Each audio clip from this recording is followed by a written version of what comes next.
Сайн уу манайхан. Хостлын бичлэгийг оруулсны дараа комментэн дээр нь хостел part 2-ыг нь оруулаад өгөөч гэсэн коммент маш их байсан болохоор та их хөвсөлтөөр part 2-ыг өнөөдөр оруулж байна. Өмнөх part 1-ийг үзээгүй хүмүүс байвал part 1-ээ үзчихэд 2-ыг үзэхгүй бол ойлгохгүй шүү. Тийм болохоор линкийг коммент хэсгээр үлдээчи. За одоо бүгдээрээ кинонд орцгоё. Нэгдүгээр ангиас үлдсэн цорын ганц хөрч болох Пакистан Италид эмнэлэг твтж байгаагаар кино маань эхлэх бөгөөд Америк руугаа явахгүй яагаад Италийн эмнэлэг твтж байгаа нь сонирхолтой. Гэтэл Пакистан нөгөө Австраас хөдөлсөн галт тэргэндээ сун явсаар Италид ирэх үед би их муу байсан болохоор цагдаа нар түргэн дуудснаар мань нөхөр яалтчгүй Италийн эмнэлэгт эмчлүүлж байгаа нь юм байна л да. Удалгүй гаднаас Италийн цагдаагийн ажилтнууд орж ирэн мань хүн юунаас болж биендээ их хэмжээний шарх авсан байсныг тодруулахад мань Пакистан Словак гэдэг улс руу очоод тэнд юу болсон талаар бүх хүннээ анх удаа цагдаа нарт бүгдийг хэлж өргөнө. Elite Hunting Club гэдэг нэртэй газар байсан. Тэдний үйлчлүүлэгчид бүгд биендээ нохооны дүрстэй шивээс илгэдэм байлээ. Гэд санаж байгаа нарийн ширийн зүйлсээ хүртэл детальчлан хэлж тэмдэглүүлнэ. Гэтэл энэ бүхнийг сонсч байсан мөрдөгч шуундаа шивүүлсэн нохооны шивээсээ харуулах ба хутгаар Пакистаныг хамаа намаагүй бүлж эхлэх үед мань хүн зүүднээсээс ирлээ. Пакистан хэдийн Америкт ирсэн найз охинод амьдарч байгаа бөгөөд Словакт болсон явдлаас траума авч баг орой болгон хар дард зүудлээд их л хэцүү хүн байгаа юм байна. Мань Пакистан тэр халуурчдад хаана байгаагаа мэдэгдүүлэхгүй тулд энд амьдарч байгаа ч найз охин нь ихчтэй Пакистаны талаар хэлсэн гэдгийг сонсоод манай хүн бөөн айдас гүйцс болоод явчихна. Найз охин нь маргааш өглөөс эртэл Пакист өрөөнд байсангүй. Тэгэхээр нь доошо буугаа үзтэл мань Пакистаныг айл хэдийн алсан байх бөгөөд толгоогүй бие л өгтөнө. Энэ мотоциклтай нөхөр Пакистаныг алсан бөгөөд өөрийнхөө босс Саша гэх нөхөрт хайрцагт хийсэн зүйл өгч байгаа харагдах ба энэ хайрцагт угаасаа Пакистаны толгой байгаа нь ойлгомжтой. Энэ Сашагийн нохоонуудыг харахад хүртэл эдний байгууллагын логон дээр байдаг нохоо байгаа үстэй те. Дүрсэлдэн энэ ангийн маань гол дүрүүд болох Бет, Витни, Лорна гурав маань зургийн хичээл дээр сууж байгаа харагдана. Энэ гурав Италийн Ром хотын дүрслэх урлагийн коллежид сурдаг Америк оюутнууд. Хэдий нэг нутгийнхан ч гэсэн Бет, Витни хоёр хоорондоо илүү дотно байхад Лорна харин илүү жигд мэлгэхүүд нэг тийм зожиг бүх зүйлийг ганцаараа л хийж суудаг нэгэн. Өнөөдрийн хичээл дээр тэрхэд хүний нүцгэн биеийг харж зурх ёстой бөгөөд тэдний нүцгэн модельоор Аксел гэх бүсгүй гарч ирнэ. Аксел хичээлийн дараа Бет дээр ирж яриа өдөнгөө өөрийг нь маш гоёор зурсан Бетийг магтаад байхаар нь зургаа Акселд бэлэг болгоод өгч. Үүнд баярлсан Аксел Бетийг уух юмар дайлах гэсэн ч Бет маргааш нь Чеки явах гэж байгаа учраас чадахгүй нэ уучлаарай гэж хэлээл яваад өгнө. Бетийн хувьд гадаадд сурдаг ч гэсэн ямар ч ажил төрлөх шаардлага байдгүй. Завтай өдрүүд удирдлагын амралтаараа Европоор зугаалал явж идэг нэгэн. Шалтгаан нь гэвэл Бетийн ээж нилээдгүй чинээлэг нэгэн байсан бөгөөд саяхан өвчнөр өөд болж ганц охиндоо бүх өв хөрөнгөө өвлүүлүүлдэжээ. Бет Витни хоёр хэдий Лорнатай нийлдэггүй ч гэсэн бас нэг нутгийнхандаа гээд Чех рүү явах аялалдаа хамт авч явахар болж л дээ. Чех хүртэл овоо одон цаг явах болохоор мань хоёр вагоны ресторанд очиж ганцхан цэм уух санаатай гарахад Лорна харин хичээлээ хийгээл үлдэж байгаа харагдана. Тэр хоёр дөнгөж гарвуугүй коридорт нэлээ эвгүй царайтай нөхөртөө таарах ба энэ нөхөр ганцаараа үлдсэн Лорнаг ширтэж байгаа харагдана. Бет Витни хоёр нэг дарс авсан хов базаа сууж итэл Аксел явж идیں۔ Чамайг Чех явах гэж байгааг чинь сонсоод би ч бас хамт явмаар санагдаад гинти шийдвэр гаргасан. Гэж хэлэхэд манай хоёр Акселийг гайхаад явчлгүй яах вэ? Бетэд ханд хаяад байгаа болохоор нь лесбийн байх та гэж хоорондоо гайхан ярилцаастай. Бет Витни хоёр буцаад вагоныхоо кабин дээртэл Лорнагийн юм шалаар нэг хөглөрцөн уйлсан сууж байна. Тэгснээ сая нэг ах миний iPod-ыг дээрэнтчлээ. Гэд вэжтэл гаднаас Аксел iPod-ыг нь бариад орж ирснэ. Танаа өрөөнөөс нэг хүн гараад ухаан жолоогүй гүгтэй карманаас нь унахсан. Та ди нэгнийх байх гэж одоод аваад ороод ирлээ. Гэж авнаа. Ингээд яхавд Акселээс ихэндээ төлөөдсөн Бэтмен хүртэл түүнийг өөрсдөө нэгтгэхийг урьж энэ дөрөв октодоор нийлэн ганц жил арх хувааж угаад цагийг сайхан л өнгөрүүлж байна. Орой унтцаах болох үед мань Аксел Словакт маш гоё халуун аршаантай буудал байдаг. Бас байгалийн тасархай. Гэл Словакийг рекламдж байгаагаас харахад энэ хүүхэн угаасаа ямар зоригтой байгаа нь ойлгомжтой. Лорна ч энэ дундаа хамгийн юм үзээгүй гинэн болохоор Аксел ярьсныг нүдэндээ зөсөөлөл бүгдээрээ Чех биш Словак явъя гэж нөгөө хоёрыг ятгахсаар угаад манайхад чиглэлээ өөрчлөн Словакийн жижигхэн хотод ирлээ. За нэгдийн байрлах газар бол ойлгомжтой. Нөгөө л алдартай зочид буудал. Яг л Пакистан найзуудтайгаа анхарж байсан шиг. Үүдний ресепшн тэр хэдийн паспортыг аваад төлбөр тооцоогоо иж авах үеэр өнөө өрөө эдний хотын үндэсний баяр болох гэж байгааг онцлон хэлэхэд Лорна энд ирсэндээ ер нь л их баяртай байгаа бололтой. Баярт оролцмаар байгаагаа хэлэхэд манай хоёр бол жоохон дурамчгал байлаа. Өмнөх парт дээр голчлон гол дүрийн залуусын маань өнцгөөс бүх зүйл харагдажсэн бол энэ анги дээр илүү хөшигний ард юу болдог? Яаж энэ үйл ажиллагаа зохион байгуулагддаг зэрэг нь арай илүү тодорхой харагдана. Мань дөрөв төлхүүрээ аваад өрөөлөгөө явхад мань ресепшн 3 Америк бүсгийн пассвортыг нэг нууц өрөөнд орсноо сканер даад вебсайтанда тавьж буй бололтой. Тэгснэ энэ гурийн зураг хөрөг, нас гүйс гээд мэдээллийг агуулсан мэдэгдэл дэлхийн улс орнуудад ажил төрлөө хийж яваа баян нөхдүүдийн утсанд очихва. Энэ нөхдүүд бодвол элит хантинг клубын VIP гишүүд юм шиг ба.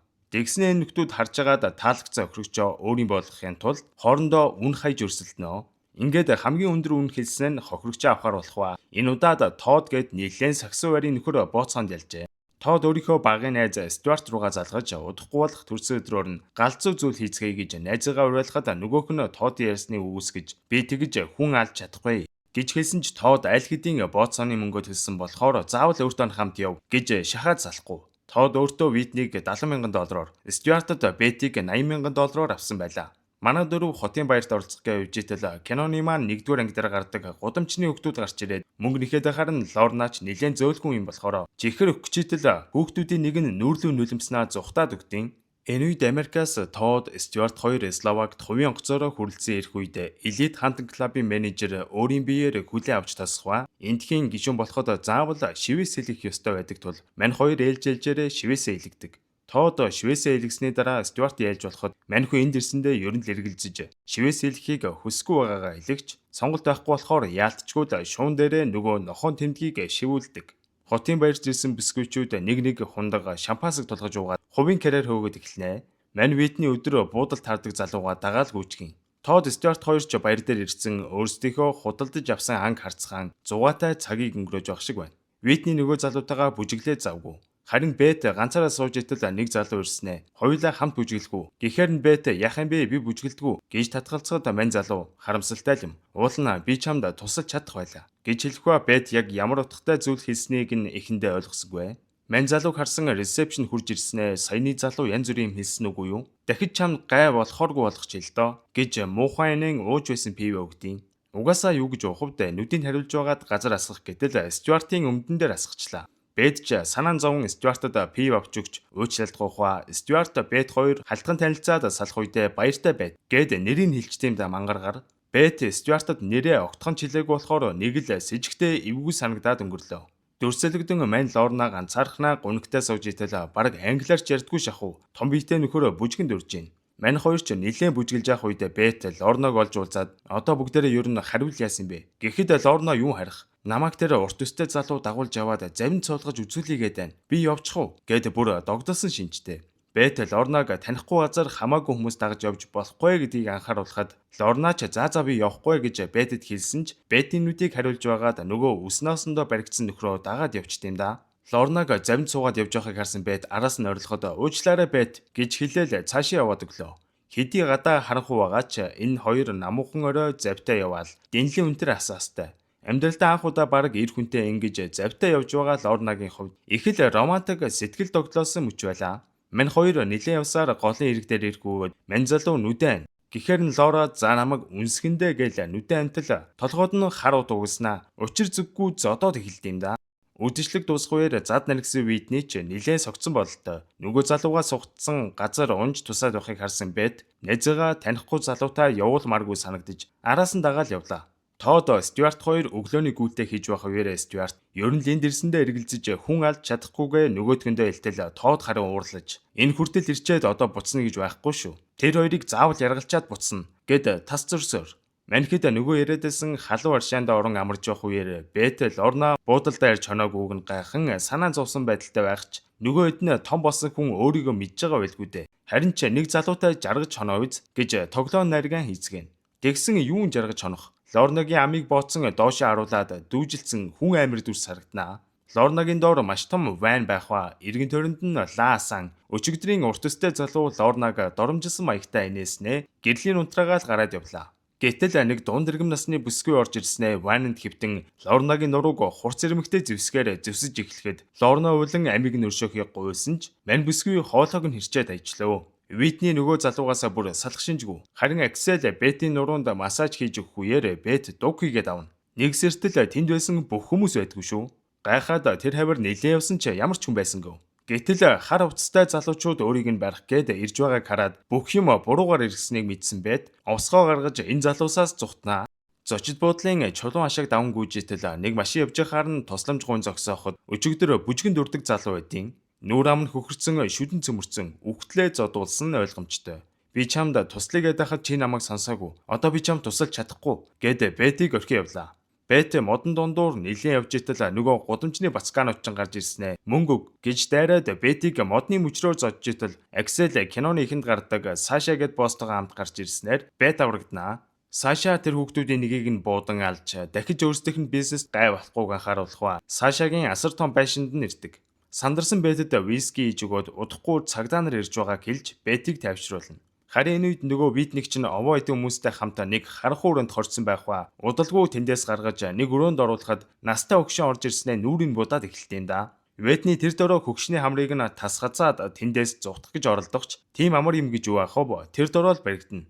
Бет Акселтэй өрөөнд нь болсон явдлын талаар ярилцсан саяны ах хүүтэй ямар хамааралтайг нь асуухад манай аавын сайн найз байгаа мó энэ хоттой их нэр нөлөөтэй хүн гэж авнаа. Акселийн байгаа байдлаас харахад нэг л биш байгааг мэдэрсэн Бет Акселийг гарсны дараа өрөөг нь ажиглан харж байх үеэр киноны эхэнд Лорнагийн iPod-ыг хулгайлдаг нөхөр Аксел хоёрын хамт авахулсан зургийг хараад Аксел худлаа ярьж энэ хэдийг урагтаж авчирсан юм байна гэдгийг гадарлах бөгөөд цонхоор хартал халуун аршаан дээр байсан нөхдүүд хүрээд ирсэн байт юм да. Занганд орсноо ойлгосон Бет өрөөнийх нь хаалгыг юмар түшиж өрхөөд тэнд байх нэг нууц рүү яваа ортол тэнд нь өчнөө хүний тасцсан толгойг яраатал руу тавьчиж тэр дунд Паксны толгойч ус байв. Энэ үед Тод Стюарт хоёр энд ирсэн зорилгоо биелүүлэхээр хүн ядлгааны газар дээр хувцас сольж өмсөөд хүн яргалахтаа ашиглах зэвсгүүдээ хүртэл сонгож байна.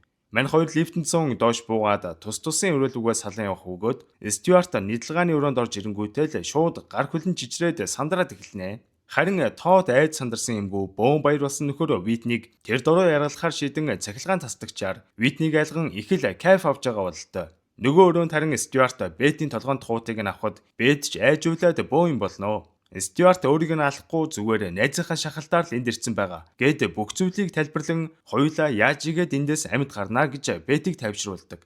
Харин Тод Витнийг цахилгаан өргөөр айлгсан ивэрэ их далжганжидэл санаандгүй Витнигийн нүрийг хөрөөдөд үсэнд нь хөрөөн орооцолдоод хамаг цусан садраад эхлэхэд энэ бүхнийг харсан Тодын бодол өөрчлөгдөн яргалуулсан Витнийг тэр чигтнүүлдэн тэндээс явахаар шийднэ.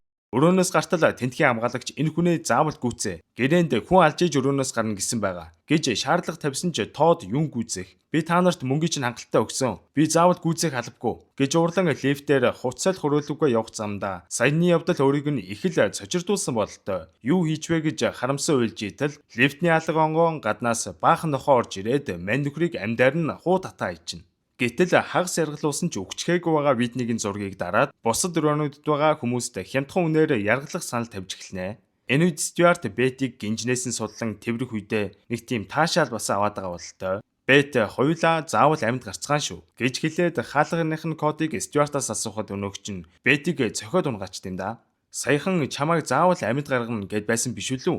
Тэгснээ буцаад Бетийг сандалд нь гинжлэх эхлэх ба энэ Стюарт ч хоёр туйлт сэтгцийн асуудалтай нөхөр бололтой. Саяхан л өр нэмгэн Бетэд туслах гээд байснаа. Одоо болохоор Бетийг янз янзын үгээр харааж заавал яргалж ална гэд эхэлдэм да. Тэгснээ Бетэд эхнэрийнхээ зургийг харуулад "Чи миний эхнэрийн залуу байх үеийнхтэй их адилхан юм. Би эхнэрээ үнэхээр төвчдгүү алчмаар л байдаг. Даанч чадахгүй болохоор оронд нь чамайг л алъя да" гэж авнаа. Ёстой өвчтөө новш байна да. Энэ үед хаалга тогшин менежер бүсгүй Витнийг хямдхан үнээр яргалах санал тавих өгөөд өөрийнх нь найз Тод гэрээний үргээ биелүүлээгүйгээс болж үгсэн тухай хэлнэ. Стюарт энийг сонсоод Витнигийн хагас яргалагдсан зургийг Бетэд харуулад "Гялс танаа найзыг алчгаад ирээ. Чи хүлээж байгаарай" гэд гараад явлаа. Тэгснээ удалгүй цуснд будагдсан нөхөр орж ирснэ. Витнийг яаж яргалж алсан тухайга Бетэд хэлэхэд Бет ч уйлал явчлгүй яхав. Угаасаа галзуу нөхөртөө таарснаа ойлгосон Бет яаж ч аймгуугаад алуулхаа мэдчихсэн болохоор арай өөр аргаар аргалахаар шийдсэн бололтой. "Би анх таарсан цагаасаа л чамд дурлсан. Миний хүлээсийг тайлчих. Би хүссэн болгоныг чинь хий" гэж хэлэхэд өнөөгч нь Бетийн хүлээсийг тайлаад газар хэвтгийг тушаан хүчиндэх гэж оролдоход Бет усгоо гарган Мань Стюартыг нам цохиж унгаад сандал дээр өөрийг нь гинжилж орхилоо. Тэгээд өрөөнөөс нь гарах гэж оролдоход камер хинжээсэн нөхдүүд байдал бичсэнийг ойлгоод бөөнөрөө гүйлдээд ирнэ. Гарах гарцгүй болсон Бет Стюартын эртнийг тасна гэж зөрдүүлэх ба бууин болоод байгаа сургаараа Саша өрөөнд ирэн нөхцөл байдлыг харж хаад хоёуланг нь ал гэд явах гэтэл Бет би та нарт $1,000,000 өгье. Бас энэ нөхрийг чинь ч гэсэн алчих. Оронд нь намайг явуулчих гэж санал тавихад Сашийн сонирхол асар их төрөх ба Бет үнэхээр мөнгө төлж чадах эсгийг асуухад миний Швейцар дахь хадгаламжийн дансыг харчаа тэгжлээрэ. Та нар надад дансаа бичээд өгчих. Би 5 минутын дотор л мөнгө чинь өгье гэж авч гинэ. Баян гэдээсэн чинь бүр Швейцарын банкнд мөнгөтэй байх хэмжээний баян гэж бодсонгүй шүү. Бэтэд алууч магадгүйг ойлгосон Стюарт сандран би энэ хүүхнээс илүү их мөнгө төлье гэж хэлсэн чинь найзынхаа мөнгөөр эндэрсэн чамд ямар мөнгө байх вэ? Тэглээч чи эхнэр хоёр хүүхдтэйгээ лизингээр авсан байранда амьдардаг үстэй гэж байгаагаас харахад энэ нөхдүүд гишүүдийнхээ хувийн амьдралыг маш сайн судалсан байдаг бололтой. Бэт Стюартын жижигхэн эрхтийг хачаар тасдаж хаяад орхих ба угаасаа цус алдаад өгөх нь ойлгомжтой. Удалгүй Бэтийн $1,000,000 эдний дансанд орох ба бас зүгээр явуулахгүй. Клабийнх нь гишүүн болсныг баталж заавал шивэс хийж өгч байгаа харагдана. Манай эдийг ийшээ уруу татаж авчирсан Аксел ээлжид тохирогчтой авчирсан бололтой. Бас нэг баяр дээр байж итэл нөгөө гудамжны хүмүүсийн нэг нь цүнхийн шүүрэл гүйж гин. Аксел ч цүнхнийхээ араас гүйсээр ой мод руу ортолоо. Энэ нь зан байжээ.